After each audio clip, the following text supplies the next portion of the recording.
Hello friend, हूँ छू कल्पना's kitchen में आपનું हार्दिक स्वागत છે।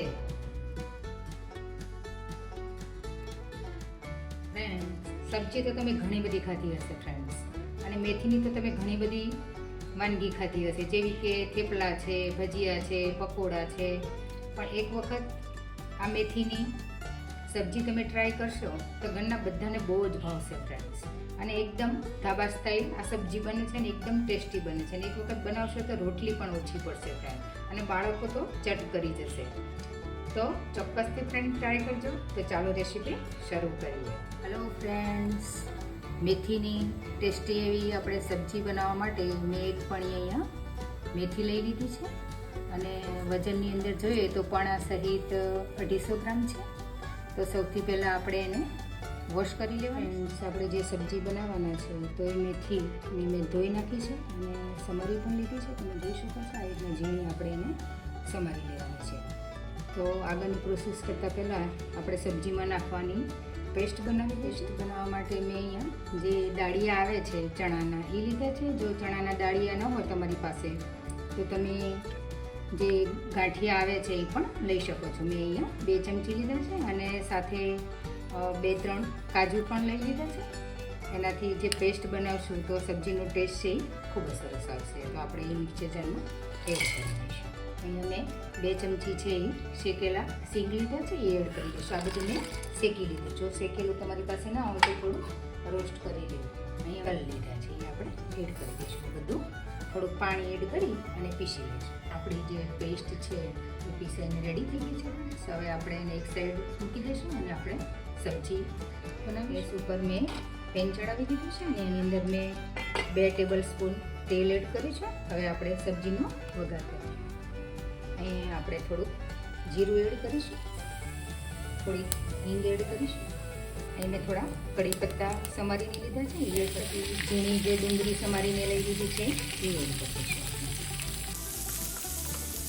ત્યાં સુધી ગોલ્ડન બ્રાઉન કલરની ન થાય ત્યાં સુધી આપણે એને સાંતળી। આપણી ડુંગળી છે એ સતળાઈ ગઈ છે। હવે એની અંદર આપણે ચોપ કરેલા ટામેટાં છે એડ કરી દઈશું। મેં મીડિયમ સાઇઝના 2 ટામેટાં લીધા છે, એ આપણે એડ કરી દઈશું।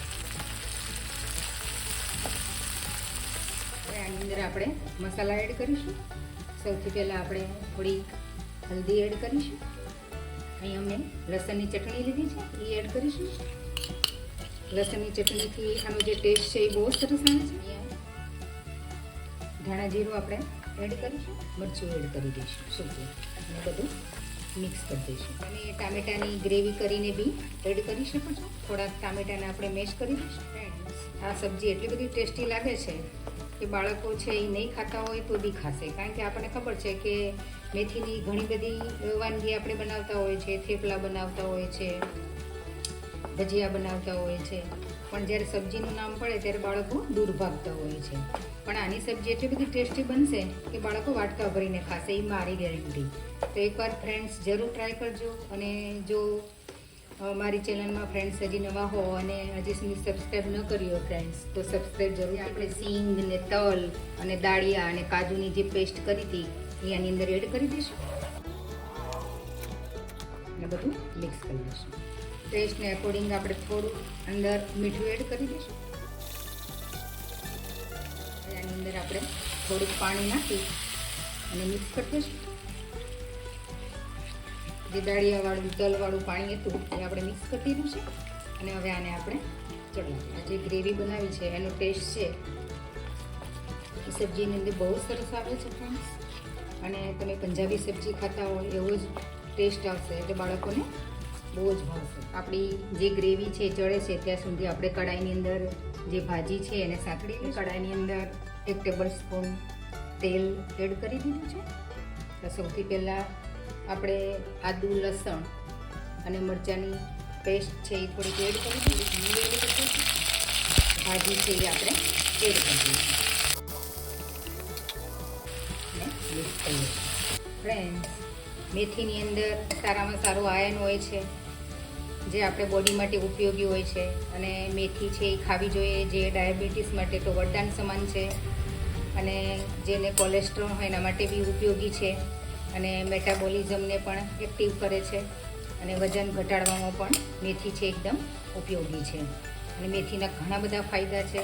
આપણે ખબર હોય છે કે કબજિયાત હોય તો બી આપણે મેથી છે એ પલાળીને ખાતા હોય છે. સાંધાના દુખાવામાં બી આપણે મેથી પલાળીને ખાતા હોય છે. ખોડું થયું હોય આપણે ડેન્ડ્રફ તો બી મેથીને પલાળી એની પેસ્ટ લગાવી અને આપણે હેરની અંદર જો લગાવીએ અને કલાક રાખીને પછી ધોઈ નાખીએ તો ડેન્ડ્રફ છે એ નીકળી જતો હોય છે. એટલે મેથીના ઘણા બધા ફાયદા છે. તો આપણે આ રીતે બનાવીને પણ બાળકોને આપણે ખવડાવી શકીએ છીએ. એ ભાજી છે એ સતળાઈ ગઈ છે. આની અંદર થોડુંક આપણે મીઠું એડ કરીશું કારણ કે ગ્રેવીની અંદર બી છે એટલે વધારે ન થઈ જાય ખારું એનું ખાસ ધ્યાન રાખવું. એટલે આપણે જે ગ્રેવી ચડતી હતી એની અંદર આપણે અહીંયા એડ કરીશું. મિક્સ કરી લઈશું અને ચડવા દઈશું. આપણે અહીંયા થોડું ઢાંકણ ઢાંકીને મૂકી દઈશું. આપણે અહીંયા થોડુંક ગરમ મસાલો એડ કરી દઈશું અને થોડીક શુગર એડ કરીશું કારણ કે મેથીની સબ્જી છે એટલે આપણે થોડીક શુગર એડ કરીએ તો ટેસ્ટ સારો લાગે. ન ફાવતી હોય તો ન એડ કરવી અને થોડીક વાર ચડવા દઈશું. ફ્રેન્ડ્સ, જનરલી આપણે મેથીની સબ્જી બનાવતા હોઈએ છીએ તો એકદમ ડ્રાય બનાવતા હોઈએ છીએ, પણ આજે આપણે બનાવવાના છે એકદમ લચકાદાર અને ગ્રેવીવાળી સબ્જી અને ખાઈને બી મજા આવી જશે.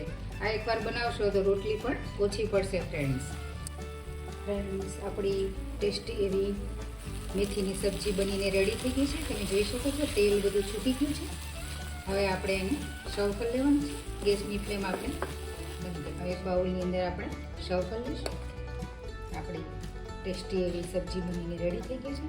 તમે જોઈ શકો છો એકદમ મસ્ત એનો કલર આવ્યો છે. જોતાં જ આપણને ખાવાનું મન થઈ જાય એવી મસ્ત આપણી સબ્જી બની છે. ફ્રેન્ડ્સ, તો તમે એક વખત આ સબ્જી જરૂર ટ્રાય કરજો. ઘરના બધાને બહુ જ ભાવશે.